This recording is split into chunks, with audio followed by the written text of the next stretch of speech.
इस गांव की सदियों पुरानी परंपरा थी कि गांव में कोई भी महिला हो या लड़की, उसे बचपन से लेकर बड़े होने तक हर दिन घूंघट ही पहनना पड़ता था। यहाँ तक कि गांव की देवी माता को भी घूंघट पहना दिया गया था, वरना रीति रिवाज के अनुसार उसे सजा दी जाती। लेकिन गांव की सुब्बू बहुत ही नटखट लड़की थी। वह रोज अपनी सहेली पिंकी के साथ खेतों में जाती और खूब मस्ती करती। एक दिन जब सुब्बू खेतों से लौट रही थी, अचानक तेज हवा के कारण उसका घूंघट उड़ गया। उसी वक्त एक फोटोग्राफर ने उसकी तस्वीर खींचकर किसी मैगजीन में छाप दी। सुब्बू को इसकी कोई जानकारी नहीं थी। कुछ ही दिनों बाद सुब्बू की शादी होने वाली थी और वह इस बात को लेकर बहुत खुश थी। लेकिन जैसे ही शादी की रस्में शुरू होने लगी, वही मैगजीन गांव वालों के सामने आ गई। गांव के मुखिया ने सुब्बू को बुलाकर पूछा, ये क्या है, और उसकी शादी तोड़ दी गई। रीति रिवाज और नियम तोड़ने के आरोप में लोग मिलकर सजा देने की बात करने लगे। सुब्बू रोते हुए बोली कि उसने कोई गलती नहीं की है, कृपया मेरी बात पर यकीन करो। पर किसी ने उसकी बात पर यकीन नहीं किया। अगले दिन नियमों के अनुसार उसे सजा दी गई। सुब्बू को सफेद कपड़े पहनाकर देवी माता के सामने ले जाया गया। फिर उसके हाथ पर पत्थर बांधकर उसे कुएं में खुद को डुबाने के लिए कहा गया। सुब्बू ने बिना कुछ कहे नियम के अनुसार कुएं में छलांग लगा दी। तभी देवी माता के पास रखे जले हुए दिए अचानक बुझ गए। गांव की महिलाएं घबराकर वहां आ गईं और तुरंत सुब्बू को कुएं से निकालकर बचा लिया, क्योंकि गांव का ऐसा ही नियम था।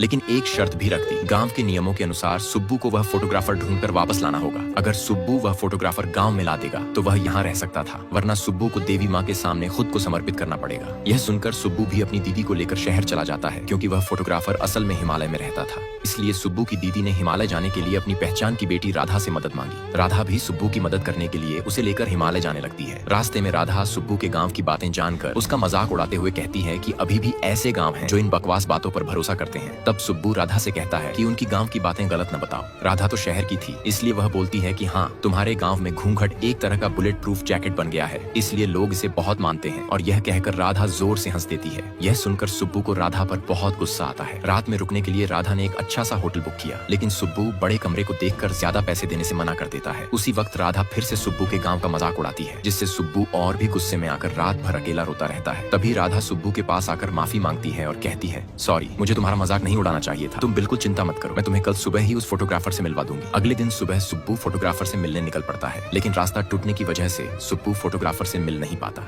इसलिए महेश्वर की शादी किसी और से कर दी जाती है, जबकि महेश्वर की शादी सुब्बू से होने वाली थी। जब यह बात सुब्बू को पता चलती है तो वह पूरी तरह उदास हो जाती है और जोर जोर से रोने लगती है। तभी कुछ शराबी लोग आते हैं, सुब्बू को अकेला पाकर उठाकर अपनी ट्रक में लेकर भागने लगते हैं। पीछे से राधा और सुब्बू की आंटी उन्हें देख लेती है और तुरंत उसी ट्रक का पीछा करने लगती है। कुछ देर बाद जैसे ही ट्रक वाले सामने से आते हुए बाइक वालों को देखते हैं, वे घबरा जाते हैं और उसी वक्त सुब्बू को ट्रक से नीचे फेंक देते हैं। उस समय आसपास मौजूद सब लोग मिलकर तुरंत सुब्बू की मदद करते हैं। यह सब देखकर सुब्बू पूरी तरह टूट जाती है और फूट फूट कर रोने लगती है। उदासी से बाहर निकालने के लिए राधा उसे मंदिर ले जाता है, लेकिन फिर भी सुब्बू उदासी से बाहर नहीं निकल पाती। इसीलिए वह अपने बचपन की यादों में खो जाती है। कैसे पहले उसकी माँ उससे कितना प्यार करती थी। अचानक माँ के गुजर जाने के बाद सुब्बू पूरी तरह अकेली हो चुकी थी। इसी बीच उसकी नजर एक किताब पर पड़ती है। गुस्से में वह उस किताब को फाड़ देती है और कहती है कि जो तुम इस घूंघट को बुलेट प्रूफ जैकेट कहते थे, मैं आज से इसे कभी नहीं पहनूंगी। इसी घूंघट की वजह से मेरी जिंदगी बर्बाद हो गई है, इसलिए मैं अपने गांव वालों को साबित करूंगी कि मेरी कोई गलती नहीं थी। यह कहकर सुब्बू फिर से रोने लगती है। तभी राधा उसे समझाता है कि यह घूंघट वाला मामला तेरा दोष नहीं है। तेरे गांव वाले अभी पुरानी रीति रिवाज मानते हैं, इसलिए खुद को दोषी मत मान, बल्कि अपने गांव वालों को सच्चाई दिखा।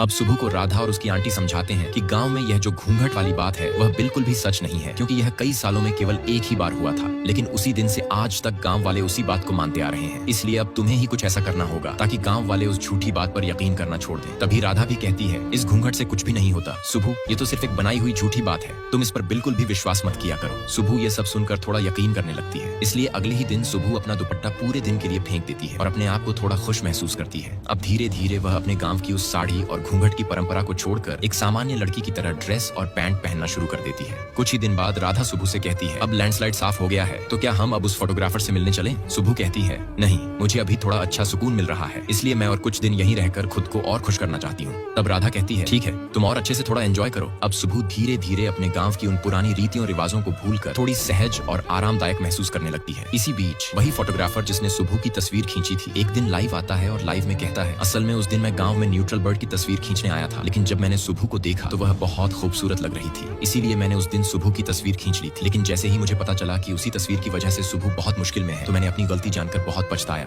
इसलिए मैं खुद सुब्बू से माफी मांगना चाहता हूँ। प्लीज सुब्बू, तुम जहाँ कहीं भी हो मुझे माफ कर देना। यह देखकर सुब्बू थोड़ी खुश हो जाती है। राधा से कहा कि हमें अब वापस घर लौट जाना होगा। तब राधा ने यह बात सुनकर तुरंत गाड़ी लेकर सुब्बू और आंटी को घर की ओर वापस ले जाना शुरू किया। लेकिन अचानक रास्ते में जाते वक्त आंटी को छाती में थोड़ा दर्द हुआ, जिससे उसी वक्त एक महिला पुलिस वाली आंटी को अपने घर पर थोड़ी देर के लिए विश्राम करने दिया गया। उसी समय सुभू और राधा के बीच आपसी बहस शुरू हो गई और दोनों में झगड़ा होने लगा। तब वही महिला पुलिस वाली राधा को समझाती है, जिससे राधा खुद जाकर सुभू से माफी मांगते हुए उसे चूम लेती है। उधर सुभू के गाँव में उसकी बहन की डिलीवरी होने वाली थी, इसलिए पूरे गाँव वाले सुभू के पिता से पूछने लगे कि सुभू कब आएगा। यहाँ तक कि वे उसे घर से बाहर निकलने भी नहीं देते और धमकी देते हुए कहते हैं कि जल्दी अपनी बेटी को बुला ले। तब सुभू के पिता ने सुभू को फोन किया। गाँव के मुखिया ने सुभू से कहा कि अगर तू कल रात तक नहीं आई तो तू अपना पिता हमेशा के लिए खो देगी, और फिर कॉल काट दी। अगले दिन होते ही सुभू तुरंत गाँव आती है। सुभू बिना घूंघट के सबके सामने गाड़ी से उतरती है और खुद चलकर गाँव के अंदर जाती है। सब गाँव वाले सुभू को बिना घूंघट के देख बहुत हैरान हो जाते हैं। उसी समय सुभू की बहन अपनी सांसें छोड़ देती है। यह देखकर सभी लोग सुभू को ही दोष देने लगते हैं और फिर सब मिलकर सुभू को मारने के लिए उसकी ओर दौड़ पड़ते हैं। पहले सुभू के पिता ही उसे एक थप्पड़ मारते हैं, फिर उसी समय सुभू के जीजा भी पत्थर लेकर सुभू को मारने पास आते हैं। तभी सुभू के पिता सुभू पर घूंघट डाल देते हैं, लेकिन सुभू वह घूंघट निकालकर फेंक देती है और अपनी जिद में आगे बढ़ती रहती है। उसी वक्त एक लड़के आकर कहता है कि सुभू की बहन को एक बच्ची हुई है। यह सुनते ही सभी गाँव वालों के घूंघट उतर जाते हैं। सुभू सीधे अपनी देवी माँ के पास जाती है और देवी माँ पर ढका हुआ घूंघट जला देती है, जिससे उसी दिन से सभी औरतें और लड़कियां अपना अपना घूंघट निकाल देती हैं।